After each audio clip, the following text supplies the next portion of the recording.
Hi everyone. ಈಗ coding and decoding ಕ್ವಶನ್ನ ನೋಡೋಣ. ಸೊ ಕ್ವಶನ್ ನೋಡ್ಬೋದು. If pink is equal to blue, blue is equal to yellow, yellow is equal to red, red is equal to black, black is equal to white. So the colour of crow is what ಅಂತ ಕೇಳಿದ್ದಾರೆ. So ಇಲ್ಲಿ ಕ್ರೋ ಅಂದ್ರೆ ಕಾಗೆ. So ಕಾಗೆಯ ಬಣ್ಣ ಯಾವುದಾಗಿರುತ್ತದೆ? So ಇಲ್ಲಿ ಕಾಗೆಯ ಬಣ್ಣ, the colour of ಕ್ರೋ ಯಾವಾಗಲೂ ಏನಾಗಿರುತ್ತೆ? ಬ್ಲ್ಯಾಕ್ ಆಗಿರುತ್ತೆ. ಸೊ ಇಲ್ಲಿ ಕ್ವಶನಲ್ಲಿ ಏನು ಕೊಟ್ಟಿದ್ದಾರೆ? ಬ್ಲ್ಯಾಕ್ ಅಂದ್ರೆ ವೈಟ್ ಅಂತ ಕೊಟ್ಟಿದ್ದಾರೆ. So now the colour of crow is white. So ಕ್ವಶನ್ನಲ್ಲಿ ಕೊಟ್ಟಿರೋ ಹಾಗೆ ಬ್ಲ್ಯಾಕ್ ಅಂದ್ರೆ ವೈಟ್ ಅಂತಿದೆ. ಸೊ ಕಲರ್ ಆಫ್ ಕ್ರೋ ಏನಾಗಿರುತ್ತೆ? ವೈಟ್ ಆಗಿರುತ್ತದೆ.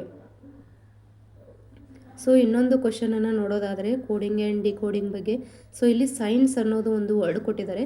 ಸೊ ಇಲ್ಲಿ ಅಲ್ಫಾಬೆಟಿಕಲ್ ಆರ್ಡರ್ಸಲ್ಲಿ ನಾವು ಲೆಫ್ಟ್ ಟು ರೈಟ್ ಬರೆದಾಗ ಲೆಟರ್ಸ್ಗಳನ್ನು ಅಲ್ಫಾಬೆಟಿಕಲ್ ಆರ್ಡರ್ಸಲ್ಲಿ ಲೆಫ್ಟ್ ಟು ರೈಟ್ ಬರೆದಾಗ ಯಾವ ಲೆಟರ್ಸ್ಗಳು ಚೇಂಜ್ ಆಗದೆ ಉಳಿಯುತ್ತವೆ, ಅಂದರೆ ಎಷ್ಟು ಲೆಟರ್ಸ್ಗಳು ಚೇಂಜ್ ಆಗದೆ ಉಳಿಯುತ್ತವೆ ಅನ್ನೋದನ್ನು ನಾವು ಇಲ್ಲಿ ಕಂಡುಹಿಡಿಯಬೇಕು.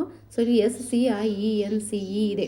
ಸೊ ಅಲ್ಫಾಬೆಟಿಕಲ್ ಆರ್ಡರ್ ಅಂದರೆ ಲೆಫ್ಟ್ ಟು ರೈಟ್ ಬರೆದಾಗ ಸೊ ಫಸ್ಟ್ ಇಲ್ಲಿ ಸಿ ಬರುತ್ತೆ. ಸೊ ಸಿ ನೆಕ್ಸ್ಟ್ ಸಿ ಆಗನ DE. ಸೊ ಇಲ್ಲಿ EE ಬರುತ್ತೆ. ನೆಕ್ಸ್ಟ್ FGHI ಬರುತ್ತೆ. ನೆಕ್ಸ್ಟ್ N ಇದೆ, S ಇದೆ. ಸೊ N ಫಸ್ಟ್ ಬರುತ್ತೆ, S ಲಾಸ್ಟ್ ಬರುತ್ತೆ. ಸೊ ಈ ರೀತಿಯಾಗಿ ನಾವು ಅಲ್ಫಾಬೆಟಿಕಲ್ ಆರ್ಡರಲ್ಲಿ ಲೆಫ್ಟ್ ಟು ರೈಟ್ ಬರ್ಕೊಂಡಿವಿ. ಸೊ ಇವಾಗ ನಾವು ನೋಡಬೇಕು, S ಇದೆ, ಇಲ್ಲಿ C ಇದೆ. ಸೊ ಇದಾಗಲ್ಲ. ಸೊ C ಇದೆ. ಸೊ ಇಲ್ಲಿ ಒಂದು ಲೆಟರ್ ಅನ್ಚೇಂಜ್ಡ್ ಲೆಟರ್ ಇದೆ. ಸೊ ಚೇಂಜ್ ಆಗದೆ ಉಳಿದಿರುವ ಒಂದು ಲೆಟರ್ ಇದೆ. ನೆಕ್ಸ್ಟ್ T ಇದೆ, ಇಲ್ಲಿ I ಇದೆ, ಇಲ್ಲಿ E ಇದೆ. ಸೊ ಇಲ್ಲಿ E ಅನ್ನೋದೊಂದು ಚೇಂಜ್ ಆಗದೇ ಇರುವ ಒಂದು ಲೆಟರ್. ಸೊ ಟೋಟಲ್ ಆಗಿ ಇಲ್ಲಿ 2 ಲೆಟರ್ಸ್ ಆರ್ ಅನ್ಚೇಂಜ್ಡ್ ಲೆಟರ್ಸ್ ಅಂತ ಹೇಳ್ಬೋದು. ಅದೇ ರೀತಿಯಾಗಿ ಇಲ್ಲಿ ಲೆಫ್ಟ್ ಟು ರೈಟ್ ಬರ್ತೀವಿ. ಈಗ ರೈಟ್ ಟು ಲೆಫ್ಟ್ ಬರೆದಾಗ ಸೊ SCIENCE ಇದೆ. ಸೊ ಇಲ್ಲಿ ರೈಟ್ ಟು ಲೆಫ್ಟ್ ಬರೆದಾಗ ಅದು ಏನಾಗುತ್ತೆ? CCEEINS ಆಗುತ್ತೆ. ಸೊ ಇಲ್ಲಿ E ಇದೆ, C ಇದೆ, ಇಲ್ಲಿ ಚೇಂಜ್ ಆಗಿದೆ. ಇಲ್ಲಿ C ಇದೆ. ಸೊ ಒಂದು. ನೆಕ್ಸ್ಟ್ N ಇದೆ, E ಇದೆ, ಅಲ್ಲ E ಇದೆ, ಇಲ್ಲೊಂದು ಸೇಮ್ ಇದೆ, I. ಸೊ CN ಇಲ್ಲ, SS. ಸೊ ಇಲ್ಲಿ 4 ಲೆಟರ್ಸ್ ಅನ್ಚೇಂಜ್ಡ್ ಲೆಟರ್ಸ್ ಅಂತ ಹೇಳ್ಬೋದು.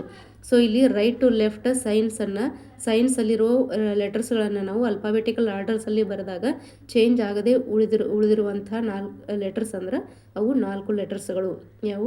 SICE. ಈ ಲೆಟರ್ಸ್ಗಳು ಚೇಂಜ್ ಆಗದೆ ಉಳಿದಿರುತ್ತವೆ. ಇವುಗಳನ್ನು ಕಾಂಪಿಟೇಟಿವ್ ಎಕ್ಸಾಮ್ಗಳಲ್ಲಿ ಕೇಳ್ತಾರೆ. ಸೊ ಈ ರೀತಿಯಾಗಿ ನಾವು ಈಸಿಯಾಗಿ ಈ ಒಂದು ಮೆಥಡ್ ಓದಿದ್ರೆ ಈಸಿಯಾಗಿ ನಾವು ಬಿಡಿಸ್ಬೋದು. ಈಗ ಇನ್ನೊಂದು ಕ್ವಶನನ್ನು ನೋಡೋಣ.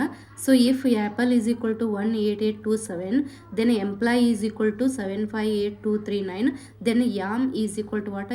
ಮೇಲ್ is equal to what? So ಇಲ್ಲಿ Y ಅಂದ್ರೆ ಏನಿದೆ? ಸೊ ಆಯಾ ಒಂದು ಲೆಟರ್ಗಳಿಗೆ ಒಂದು ನಂಬರ್ಗಳನ್ನು ಕೊಟ್ಟಿದ್ದಾರೆ. ಸೊ ಆ ನಂಬರ್ಗಳನ್ನು ನಾವು ಇಲ್ಲಿ ಬರಿಬೇಕಾಗುತ್ತೆ. ಸೊ Y ಅಂದರೆ ಇಲ್ಲಿ 9 ಇದೆ. ಸೊ ಎಂಪ್ಲಾಯಲ್ಲಿ ಲಾಸ್ಟ್ Y ಇದೆ. ಸೊ ಇಲ್ಲಿ ಕೂಡ ಲಾಸ್ಟ್ ನಂಬರ್ Y ಇದೆ, 9 ಇದೆ. So Y is equal to ಏನಾಯ್ತು? ಇಲ್ಲಿ 9 ಆಯಿತು. ನೆಕ್ಸ್ಟ್ ಆ್ಯಪಲಲ್ಲಿ ಫಸ್ಟ್ ಲೆಟರ್ A. ಸೊ ಇಲ್ಲಿ first number 1. So A is equal to 1. Next ಎಂಪ್ಲಾಯಲ್ಲಿ ಎರಡನೇ ಲೆಟರ್ ಏನಿದೆ? M ಇದೆ. ಇಲ್ಲಿ ಎರಡನೇ ನಂಬರ್ ಏನಿದೆ? 5 ಇದೆ. ಸೊ M ಅಂದರೆ ಇಲ್ಲಿ 5. ಸೊ L ಅಂದರೆ 2, E ಅಂದರೆ 7, P ಅಂದರೆ 8, O ಅಂದರೆ 3. ಸೊ ಯಾಮ್ ಏನಾಗುತ್ತೆ? ಸೊ 9, A ಅಂದರೆ 1, M ಅಂದರೆ 5. ಸೊ 9 1 5 ಆಗುತ್ತೆ. ನೆಕ್ಸ್ಟ್ ಎಂಪ್ಲಾಯ್ ಅಂದ್ರೆ E ಅಂದ್ರೆ 7, M ಅಂದ್ರೆ 5, P ಅಂದರೆ 8, L ಅಂದ್ರೆ 2, O ಅಂದ್ರೆ 3, Y ಅಂದ್ರೆ 9. ಸೊ ಎಂಪ್ಲಾಯ್ ಏನಾಗುತ್ತೆ? 758239.